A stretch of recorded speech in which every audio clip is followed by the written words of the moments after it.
নাইকো দুর্নীতি মামলায় সাবেক প্রধানমন্ত্রী বেগম খালেদা জিয়া সহ ৮ জনকেই খালাস দিয়েছে আদালত। বুধবার ঢাকার বিশেষ আদালত ৪-এর বিচারক মোহাম্মদ রবিউল ইসলাম এই রায় ঘোষণা করেন।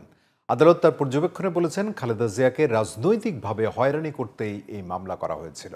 একই ঘটনায় শেখ হাসিনার মামলা না চললেও খালেদা জিয়ার মামলা চলাকে রাজনৈতিক বলে মন্তব্য করেছেন তার আইনজীবীরা। আরও বিস্তারিত সাইদুল ইসলামের রিপোর্টে।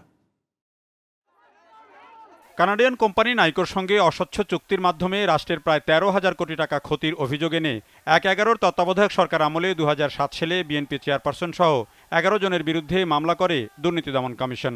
২০০৮ সালে দেওয়া হয় অভিযোগপত্র। গত বছরের ১৯ মার্চ ৮ আসামির বিরুদ্ধে অভিযোগ গঠন করে বিচার কাজ শুরু হয়।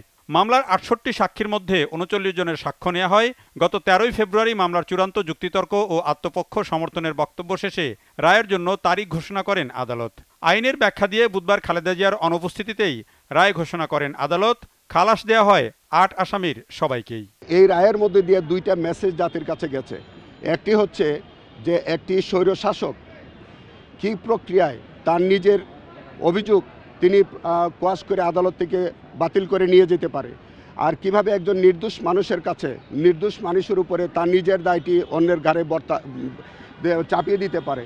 এটার একটি চমৎকার দৃষ্টান্ত স্থাপিত হয়েছে আজকের এই মামলার মধ্য দিয়ে, আজকের এই রায়ের মধ্য দিয়ে। এই মামলায় খালেদা জিয়াকে রাজনীতি থেকে দূরে রাখতে করা হয়েছিল বলে বরাবরই দাবি করে আসছিলেন তার আইনজীবীরা। আদালতের রায়ে তার প্রতিফলন ঘটেছে বলে মনে করেন সাবেক প্রধানমন্ত্রীর আইনজীবীরা।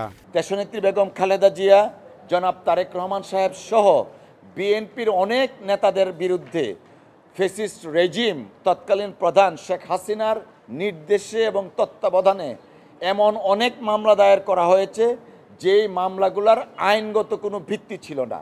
তাদেরকে নানাভাবে নাজেহাল করা হয়েছে। অফকোর্স অ্যাজ এ লয়ার আমরা এই সমস্ত বিষয়গুলো বিবেচনা করছি এবং যথাসময়ে এই ধরনের পলিটিক্যাল পারসিকিউশন এবং ম্যালিশিয়াস প্রসিকিউশন যেগুলো ছিল তার ব্যাপারে আমরা কার্যকরী পদক্ষেপ নিব। অসুস্থতার কারণে উন্নত চিকিৎসার জন্য বেগম খালেদা জিয়া বর্তমানে লন্ডনে আছেন। তার বিরুদ্ধে দুর্নীতির আর কোনো মামলা নেই বলে জানান তার আইনজীবীরা। Saidul Islam, GTV news, Dhaka.